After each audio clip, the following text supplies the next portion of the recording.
Assalamualaikum warahmatullahi wabarakatuh. Anak-anak, mari kita belajar sejarah. Materi saat ini adalah periodisasi masa pergerakan kebangsaan Indonesia. Pergerakan kebangsaan Indonesia ini bermula dari tanggal 20 Mei 1908 dan berakhir pada tanggal 8 Maret 1942. Terdapat 3 periode, yakni pertama periode awal, yang kedua periode radikal atau non-kooperatif, dan periode kooperatif. Masa awal pergerakan nasional Indonesia dimulai tahun 1908, yakni dengan berdirinya Budi Utomo tanggal 20 Mei 1908 sampai dengan 1920. Organisasinya selain Budi Utomo, ada Sarekat Dagang Islam yang berdiri tanggal 15 Oktober 1905 yang dilatar belakangi karena permasalahan ekonomi, yang kemudian Sarekat Dagang Islam berubah menjadi Sarekat Islam pada tahun 1912. Pola gerakan pada awal pergerakan nasional adalah sifatnya tidak radikal dan kemudian belum memiliki fokus tujuan untuk menyatakan Indonesia merdeka.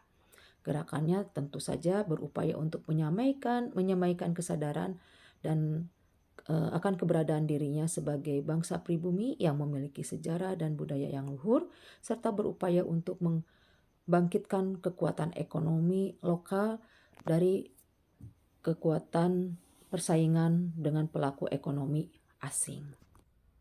Pergerakan organisasi yang bersifat radikal dilatar belakangi karena terjadinya krisis ekonomi, dampak dari Perang Dunia Pertama, dan adanya perubahan kebijakan pemerintah yang semakin radikal karena ada perubahan pejabat dari Van Leeuwenhoek kepada Dick Fox, dan pemerintahan Dick Fox ini lebih reaksional kepada kegiatan berkumpul yang dilakukan oleh kaum terpelajar Indonesia, serta melakukan penekanan terhadap rakyat, sehingga mulailah pelaku pergerakan kebangsaan Indonesia ini bergerak dengan menentang dengan sangat keras kepada kebijakan pemerintah. Organisasi yang muncul pada saat ini adalah Indische Partij, kemudian Perhimpunan Indonesia, PKI, dan juga PNI. Pola gerakannya adalah non-kooperatif dengan cara penyebaran ide-ide melalui orasi, kemudian menyampaikan gagasan melalui tulisan, serta yang sangat radikal adalah pemogokan yang dilakukan oleh PKI. Tujuannya adalah Indonesia merdeka. Penangkapan demi penangkapan dilakukan oleh pemerintah kolonial Hindia Belanda kepada tokoh-tokoh pergerakan kebangsaan Indonesia. Gerakan untuk berkumpul pun semakin diperketat. Hal ini dilatar belakangi karena pemerintah menjadi lebih memahami apa keinginan dari golongan pergerakan kebangsaan. Mereka mempelajarinya dari gerakan pemberontakan yang dilakukan oleh PKI pada tahun 1927,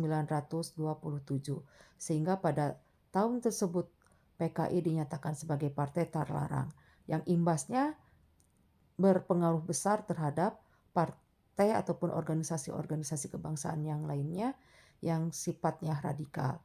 Karena hal tersebut, maka tokoh pergerakan kebangsaan Indonesia merubah pola gerakannya dari yang asalnya non-kooperatif menjadi kooperatif.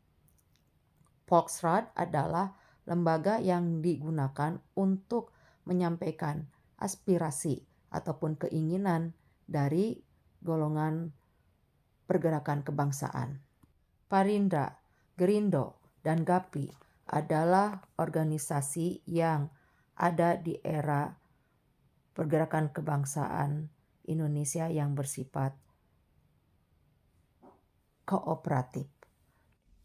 Demikianlah materi awal tentang periodisasi pergerakan kebangsaan Indonesia.